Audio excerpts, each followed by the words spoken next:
The cold February rain hammered against Marieke's apartment window as she stared at the termination letter for the third time that morning, her hands trembling.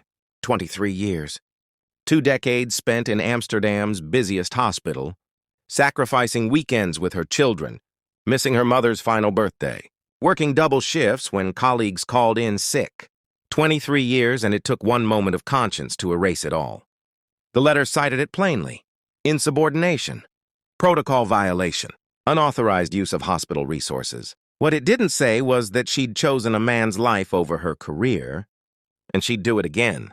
She set the letter down on her kitchen table, stared at her coffee growing cold beside it, and felt something crumble inside her chest. Not from regret, but from the weight of wondering if she'd made the right choice.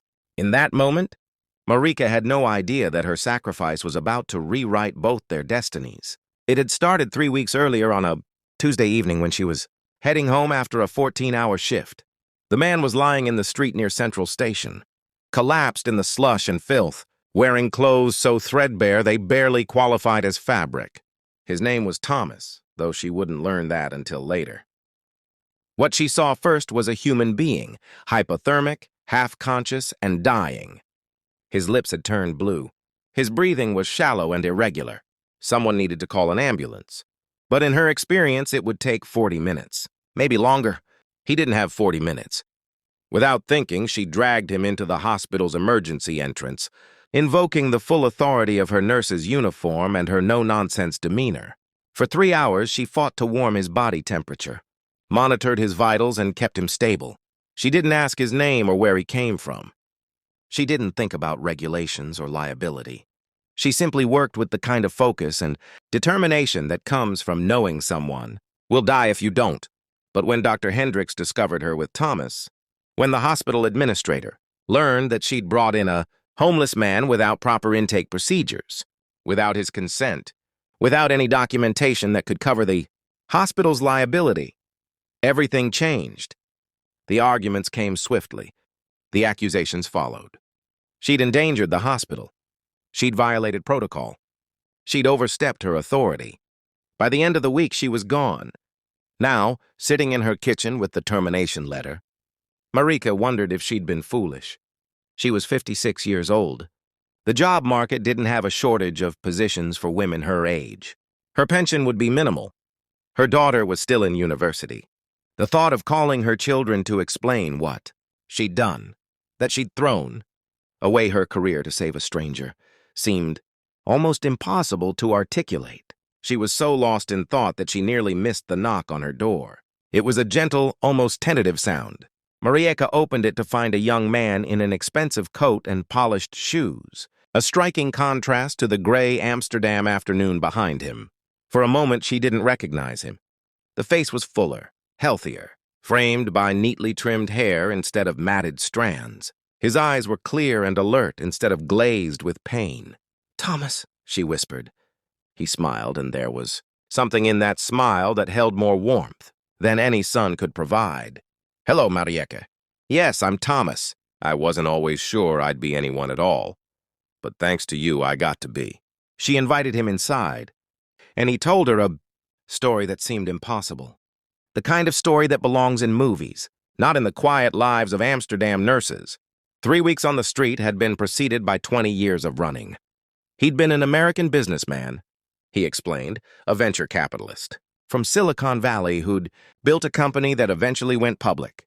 But he'd also been an alcoholic, a man who'd let the wine and the success and the pressure compress his soul into something unrecognizable. One night, drunk and despondent, he'd walked away from everything, his office, his reputation, his identity, and hadn't stopped walking for 2 decades. "I was supposed to die that night," he told her, sitting carefully on her worn sofa as if it were made of glass. "I wanted to. I'd planned it, actually. I was just waiting for the cold to do the job for me, but then she'd pulled him off that street. I spent those 3 weeks in the hospital thinking about why someone would throw away their entire career for a stranger," he continued. "I realized no one had ever done anything like that for me before. Not my parents, not my ex-wife, not my business partners. And I suddenly understood that I'd been given a second chance by someone who had everything to lose. In the hospital recovering, he'd made some calls. It took him time. He wasn't the same man who'd walked away 20 years ago, the one with connections and credibility. But he was still Thomas Harrison. He'd founded a company that had grown quietly into something quite substantial.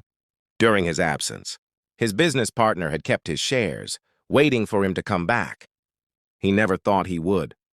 When he did, when he started making calls from his hospital bed with Marieke's permission, people listened. Within days, his assets were unfrozen. His shares were worth considerably more than they'd been when he disappeared. By the time he left the hospital, he was worth more than 40 million euros. "I came here to say thank you," he said. "But that word doesn't even begin to cover it. You gave me my life back. More than that, you gave me a life worth having. And I'd like to give you something in return, if you'll let me." Marieka's first instinct was to refuse. She wanted to tell him that she hadn't saved him for any reward, that the only payment she needed was knowing he was alive. But something in his expression stopped her. It was humility mixed with purpose. The look of a man who needed to do this as much as she needed to receive it. "There's a new medical facility being built in Amsterdam," he said. "State-of-the-art, funded by the Thomas Harrison Foundation, which I'm starting today. And I'd like you to lead the nursing department. Better pay than the hospital. Better hours. A team that answers to you. A chance to help people, the way you helped me, without protocols getting in the way of compassion." The tears came then, unexpected and overwhelming. Marieke cried for the career she'd lost, for the fear she'd carried, for the rightness of a universe that occasionally rewards kindness with more than just the satisfaction of conscience. The facility opened 8 months later. Marieke ran it with the same fierce dedication she'd brought to every shift of her nursing career, but now with the resources to do it properly. They treated the city's homeless population. No questions asked, no protocols that would ever force a nurse to choose between regulations and humanity. Thomas visited regularly, volunteering in the evenings, helping in ways that had nothing to do with money and everything to do with redemption. They became something like family, not quite friends, but something deeper, bound by the moment that had saved them both. And on quiet nights, when Marieke walked through the halls of the facility she now directed, she thought about that cold February rain and the termination letter that had felt like the end of everything. She thought about how sometimes the moments that seem like destruction are actually transformation. She thought about a homeless man and a nurse, and how choosing kindness changed everything. Sometimes the greatest rewards in life aren't the ones we earn.